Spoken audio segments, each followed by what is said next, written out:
బండ అంటే ఏంటి? దేవుడిచ్చే వాగ్దానాలు. ఏంటి చెప్పండి?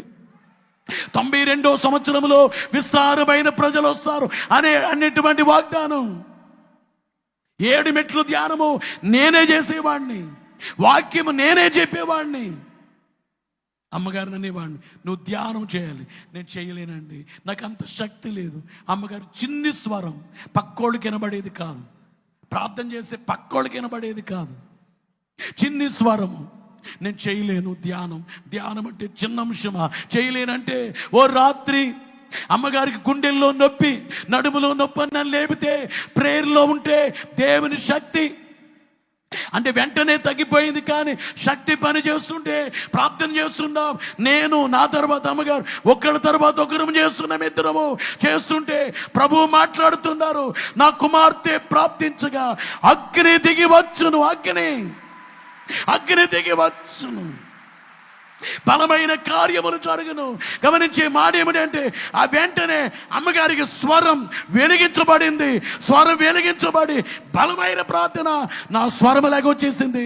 నా స్వరము లేక నేను ప్రార్థన చేస్తున్నట్టు నా స్వరము లేక. ఇప్పుడు అదే కదా, ఇద్దరం నిలబడితే స్వరాలు అలాగే ఉంటాయా, వేరువేరుగా ఉంటాయా?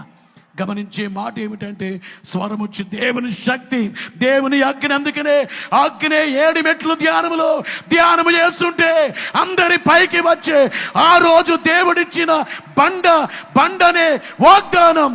దేవునికే మహిమ కలుగును గాక. బోలో యేసు మహారాజుకో దేవునికే స్తుతి కలుగును గాక. ప్రయాసపడి భారం మోయిచున్న సమస్త జనులారా నా ఎద్దుకు రండి, నేను మీకు విశ్రాంతినిస్తానన్నారు.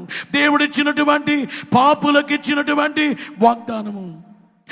అలాగే నిర్గమకాండం 15:26 నిన్ను స్వస్థపరి యెహోవానే అని చెప్పిన దేవుని వాగ్దానం. అలాగే బీదలైన వారికి సామెతల గ్రంథములో 1 వచనం చదువుదామా? 10 అధ్యాయం సామెతలు 10 అధ్యాయము 22వ వచనములో, సామెతలు 10 అధ్యాయము 22వ వచనములో చూస్తే 10:22 యెహోవా ఆశీర్వాదము ఇదిగో గమనించే మాట ఏమిటంటే, దేవుని ఆశీర్వాదం నీకు ఐశ్వర్యం ఇస్తుంది.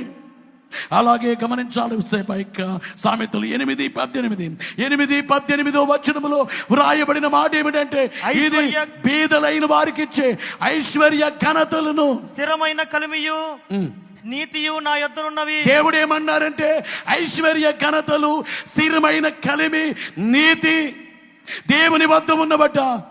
దేవుడిచ్చే వాగ్దానం ఏంటంటే, ఇవన్నీ నాకున్నాయి అంటే నీవు అడిగితే